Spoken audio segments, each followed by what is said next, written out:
tromper, dire que l'Union fait la nation ne nous a pas montré sa capacité à produire de l'apaisement dans les idées, à produire de l'union véritablement, Léon Dossou. Oui, une chose est claire, c'est que lorsqu'on va rentrer dans le vif de la campagne électorale, c'est sûr que l'Union fait la nation ira dans le Nord, il n'y a rien à faire. Mais l'impression que cela va donner, l'impression, c'est-à-dire il ira dans les autres régions du pays. En promeneur solitaire peut-être. Non, pour aller faire campagne.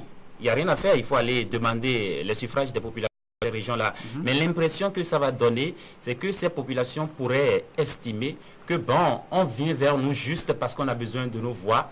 Et juste après les élections, peut-être lorsqu'on va gagner, qu'on va encore nous abandonner. Ça veut dire quoi? Qu'il revient aux membres de l'Union fait la nation d'aller dès maintenant sur le terrain pour donner l'impression à ces régions-là, aux populations de ces régions qui ne sont pas encore visitées, que nous sommes préoccupés par vos réalités, nous sommes préoccupés par vos problèmes, et nous sommes là parce que nous voulons rester ensemble. Mais attendre la campagne électorale pour aller sur ce terrain-là, mais écoutez, on pourra dire tout simplement, vous êtes venus chercher nos suffrages et à la fin, vous allez nous abandonner. Donc, il revient aux membres de cette coalition-là d'agir et d'agir vite. Encore qu'il faut rappeler une chose, Sulpice en parlait brièvement tout à l'heure par rapport à la possibilité des élections à venir. Le vote affectif et sanguin est une triste réalité chez nous. Donc c'est déjà naturellement un handicap pour le candidat de l'Union fait la nation dans la région septentrionale. Maintenant, s'il y a cet handicap qui s'impose avant même le coup d'envoi du match électoral à venir, on ajoute soi-même une grosse absence d'action et une bonne absence d'apparence dans cette partie, ça fait carrément un double déficit, et ça peut coûter très cher à l'Union fait la nation. Je crois qu'heureusement pour l'Union fait la nation, il n'est pas encore totalement tard pour rectifier le tir, mais c'est un défi énorme à relever, parce que cette région septentrionale, il faut oser le dire, ce sont des questions peut-être parfois tabous, c'est une région difficile à conquérir en matière d'électorat, surtout quand on n'est pas un fils du terroir. D'accord, François, en décelant par le petit bout de la lorgnette le régionalisme rampant à l'Union fait la nation, je faisais la question tout à l'heure à Sulpice, est-ce que nous ne tombons pas dans le piège? Non, pas vraiment. Non, pas vraiment. Je pense que la réalité, elle est là. On a des réalités qui existent depuis belle lurette. On connaît très bien les tendances de vote de la région septentrionale. On connaît ce qui se passe souvent dans le sud. Maintenant, c'est aux leaders politiques de rassurer les populations en leur montrant qu'en vérité, on est préoccupé par ce qui se passe un peu partout. Regardez par exemple une coalition comme les FCBE, c'est pas pour leur jeter des fleurs. Ils ont réussi à aller défier sérieusement certains partis politiques qui avaient des fiefs dits imprenables dans leur propre zone. C'est l'alliance politique autour du chef de l'État. Et moi, je donnerais l'exemple de la coalition ABT. La coalition ABT, elle est implantée un peu partout aujourd'hui dans le pays. Donc c'est un exemple à suivre. On peut s'appeler Union fait la nation sans faire la nation en abandonnant par exemple un terrain politique à son adversaire. Je pense que le principal adversaire de l'Union fait la nation, c'est le pouvoir, c'est Boni Yayi. C'est un exemple à Boni Yayi alors que lui il cherche sur votre terrain ici. Donc je pense que c'est un exemple à suivre. Donc, mais nous disions quelque chose au départ. Au-delà de l'union, il faut peut-être chercher à voir les valeurs qui sous-tendent tout ça. L'union ne va peut-être pas suffire. Parce que déjà, Alibaba et les 40 voleurs, ils étaient déjà soudés et unis, et pour le mal. Ça n'a apporté que malheur, ça n'a apporté que vol, rapping et pillage. Donc il faut souhaiter qu'on aille au-delà de l'union, simplement de l'union, qui est quelque chose de vertueux, qui est quelque chose de bien, mais qui ne va certainement pas suffire. Autre sujet, pour être sûr qu'on n'a rien oublié ce matin, je commence par vous, François Messon. Je crois que certains canards de la place reviennent un tout petit peu sur l'un des sujets ayant véritablement défrayé la chronique le week-end écoulé, surtout en ce début de semaine. Il s'agit de l'entrée fracassante du ministre d'État Pascal Irénée Koupaki en politique. C'est vrai que d'emblée, certains Béninois ont été surpris et d'autres peut-être choqués ou déçus, ce qui a créé une déferlante terrible, une vague de critiques acerbes vis-à-vis de l'homme. Mais quand on finit de regarder, d'écouter et de vivre les réactions à chaud issues de cette surprise, est-ce qu'il ne faudrait pas voir un peu plus loin et se demander qu'est-ce qui pouvait réellement expliquer l'entrée de Pascal Koupaki en politique. Parce qu'on s'est tous arrêtés au bord du rivage. On s'est dit, à la périphérie des choses. Le technocrate est allé en politique, alors qu'on le croyait différent. Pourquoi lui? Tout le monde sauf lui. Mais attention, son discours, si vous le décryptez bien, a quand même fait état de certaines choses.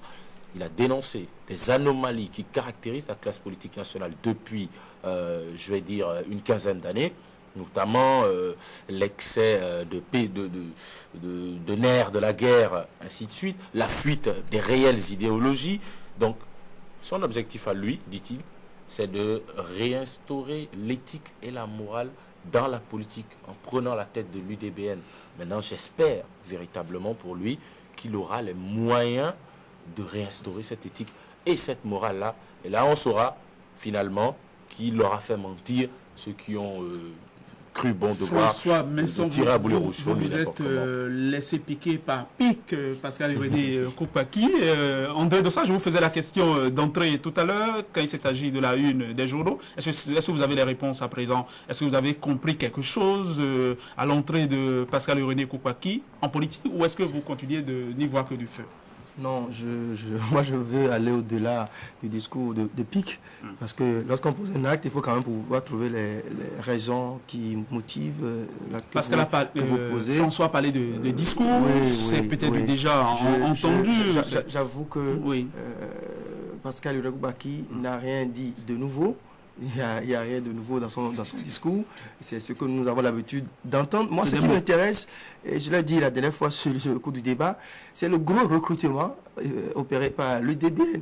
Un recrutement aussi onéreux qu'on a dû, la présidente a dû céder son poste de présidente du parti pour la nouvelle recrue. Après 6 mois seulement. Après seulement 6 mois d'existence. C'est le transfert de l'année. Je pense que c'est le transfert politique de l'année. Parce que vraiment, Pic a amené Pic à adhérer à un parti politique. Ça ne pas donné. Donc je pense qu'il y a beaucoup plus ce transfert-là, moi, qui m'intéresse. Et il rentre d'entrée, il rentre direct capitaine. Et en même temps, capitaine. Vous imaginez, c'est quand on transfère un joueur dans un club et en même temps, il devient le leader de l'équipe. C'est ce qui s'est passé à l'UDBN. Il faut se demander qu'est-ce qui a pu justifier cela? Il y a forcément des raisons à ça. Et politiquement, je pense que c'est un gros coup. C'est un gros coup pour l'UDBN. Maintenant, Pic, moi, je voudrais bien très rapidement le voir à l'œuvre. Je voudrais rapidement le voir sur le terrain politique, face aux militants. Je voudrais le voir s'adresser à des militants de l'UDBN, à des militants en général, des FCBE, puisque l'UDBN, c'est une formation politique. Il faut qu'il se mouille le costume. Je voudrais le voir retrousser les manches et descendre sur le terrain et écouter le discours. Si c'est le même discours qu'on a entendu parler des congrès, je pense qu'ils tiennent ce discours-là, que la population puisse véritablement l'entendre. C'est ici, pour faire mouche, il faut un autre discours. C'est tellement plus pragmatique et non moins économique, moins classique. C'est 100 fois entendu et je suis sûr que les gens nous le remettront encore et encore, ce genre de discours. Oui, moi je pense que ce week-end, donc lors de ce congrès extraordinaire, il n'y a que le discours était assez long. C'était quelque chose déjà d'extraordinaire. Et ma foi, il a fait moins bien à coup sûr que Fidel Castro. Un discours, ma foi, impressionnant. C'est vrai que ce sont les mêmes choses qui reviennent, les mêmes discours, mais j'ai constaté dans l'allocution de Pascal Koupaki qu'il y avait quelque chose d'extraordinaire, quelque chose de nouveau. Lorsqu'il parle de rupture, par exemple, ça c'est mon avis, lorsqu'il parle de rupture, par exemple, il parle de rupture avec la politique politicienne. Ce sont peut-être des propos qui se tiennent, qui se sont tenus dans le pays, mais la façon dont on a construit les phrases, la façon dont on a agencé les idées, je pense qu'il y a quelque chose d'extraordinaire. Maintenant, on l'attend sur le... je peux terminer, André. On l'attend maintenant sur le terrain de cette rupture-là, parce qu'il a 6 mois pour démontrer qu'avec lui, il s'agira de rupture avec la politique politicienne, avec les mauvaises pratiques en politique. Il a juste 6 mois pour nous le prouver, parce que lorsqu'il parle de rupture, il ne s'agira plus pour lui d'attendre les élections pour aller présenter une liste aux différentes élections. Je pense qu'il doit mener des actions, que le parti a la responsabilité, la charge, le défi de mener un certain nombre d'actions pour montrer que eux ils sont différents, que ce parti est différent. Et on attend Pascal Yoro Koupaki sur ce terrain-là. Oui, en attendant, on ne doit pas les applaudir. C'est le parti fondé, je le signale, ou je le rappelle, c'est le parti fondé par Claudine Prudencio. Il s'agit de Claudine Prudencio qui aujourd'hui fait office de numéro 2 C'est justement pour cela qu'il faut féliciter Claudine Prudencio pour avoir réussi. Sa sortie de scène. Une concession. À s'offrir Koupaki. C'est ça qui est d'abord impressionnant. Qui a croqué qui? Est-ce que c'est Koupaki qui a croqué? On attend. Non, apparemment c'est Prudencio. C'est Koupaki qui finira par croquer. Non, peut-être que Koupaki finira par croquer Prudencio, mais pour l'instant c'est Prudencio qui l'a croqué. Parce qu'on n'attendait pas du tout Koupaki à ce niveau-là. Mais j'avoue que ce n'est pas le meilleur discours politique qu'on a eu dans ce pays. Et que ça, en cela, il n'a rien d'impressionnant. Sauf qu'on attend de voir les actions. Oui. Mais la question n'est plus de savoir, à mon avis, pourquoi Koupaki est entré en politique. Il est déjà entré en politique. Il y avait l'engagement du technocrate aux côtés du chef de l'État. Maintenant, on a l'engagement, on a le début d'engagement politique du nouveau Koupaki. Mais moi, la vraie interrogation, comment est-ce que celui-là va se comporter en politique? Je pense que c'est ça le gros problème. Comment est-ce qu'il va se comporter? Parce qu'il incarne une certaine valeur. Et pendant 4 ans, on n'a jamais même eu de bruit de Koupaki dans un parti politique. C'est ça qui est aussi extraordinaire. Il n'y a même pas eu de rumeur, il n'y a eu rien. Ça a été bien préparé. Donc on attend de voir. Et j'insiste sur quelque chose, il n'est pas dit que Koupaki ne fera jamais la politique. C'est un citoyen comme tout Béninois. Et peut-être que cet acte nous prouve que l'homme a des ambitions. Et il n'est pas interdit d'avoir des ambitions. L'ambition s'appelle peut-être pour 2016. Et on dit bien sûr que qui va loin ménage sa monture, il faut que ça commence déjà. Voilà.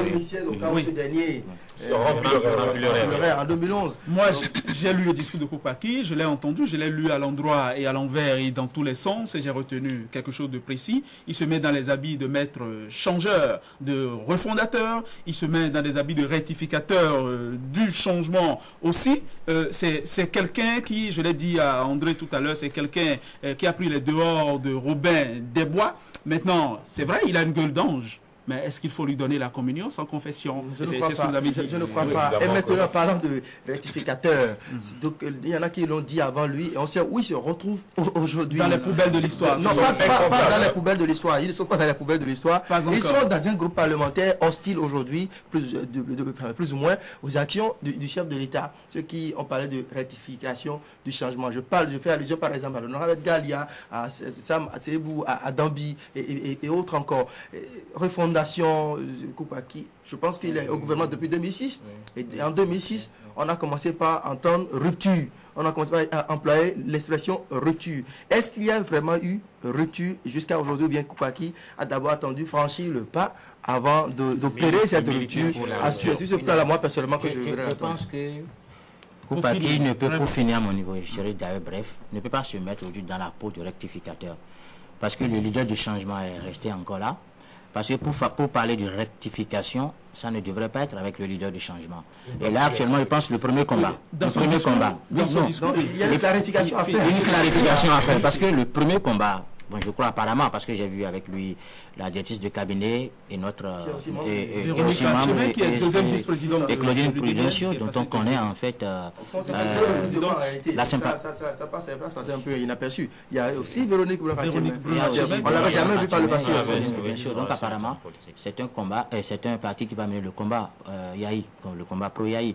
Donc pour cela, on va parler tout de suite de rectification, puisqu'il va faire le combat avec celui-là même qu'il a coopté dans ses lui parle de rectification, pas par rapport à la gestion des affaires de l'État. Non, il parle de rectification par rapport à la gestion globale de la classe politique nationale. C'est-à-dire que son parti à lui veut aujourd'hui afficher, mais pas du changement, toute autre manière, voilà. Pas du vous m'avez dévancé, vous m'avez enlevé ce que j'allais dire précisément, mais il faut faire attention au discours. Je crois qu'il n'a pas cité le nom de Boni Yahi, alors que certains le citent souvent à l'envie en rappelant qu'il est docteur et excellence, etc. Il ne l'a pas cité plus de 2 fois dans ce long discours. Très long discours. Il a peut-être voulu se démarquer un peu de. Il est un peu resté quand même. Il est un peu resté égal à lui-même. On n'a pas eu les formules de gens. Mon soutien à Boni Yahi. Non, il a été un peu rester égal à lui-même. Et c'est en cela qu'il faut attendre pour voir un peu la suite des événements. Voilà, c'est ce dont nous parlons. Mais alors, précisément, chers amis, merci. Merci infiniment. On va se retrouver demain avec le même plaisir. Le plaisir sera égal. Nous allons à présent passer à la chronique internationale. Ce sera avec Heribel Abel Jovi. Le directeur de l'Institut supérieur des métiers de l'audiovisuel, ISMA, communique. Les bacheliers